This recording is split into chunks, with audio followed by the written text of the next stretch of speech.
დარგეშენი მომავალი აქციაში მონაწილეობა ხათუნა გოგალაძემ პარლამენტის კომიტეტის წევრებთან ერთად მიიღო გამწონების აქციის შემდეგ გარემოს დაცვის მინისტრი შეხვდა იმერეთის რეგიონში მოხვედ არასამთავრობო ორგანიზაციების 30-ზე მეტ წარმომადგენელს.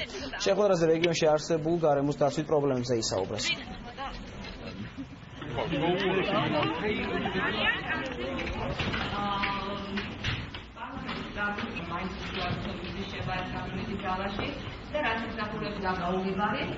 Იბა რომ რეგიონებში შეიქმნას ზედამხედველობის სამსახურის რეგიონული წარმომადგენლობები, რომელიც ერთის მხრივ შეასრულებენ იმ ფუნქციას, რაც არის თვითონ უშუალოდ მათი ეს ინსპექტირება თუ ლიცენზიების შემოწმება თუ ბრაკონიერობის წინააღმდეგ ბრძოლა, მაგრამ მეორეს მხრივ სწორედ იქნება ის ადგილები, სადაც შეიძლება ინფორმაციის მიღება და გარკვეული საკითხების განხილვა. ძალიან ბევრი პრობლემებია გარემოს დაცვის ჩვენს რეგიონში, ზოგადად საქართველოში. ამდენად ამ პრობლემების გადაწყვეტაში არასამთავრობო ორგანიზაციების ჩართვა მეტად აქტუალური საკითხია.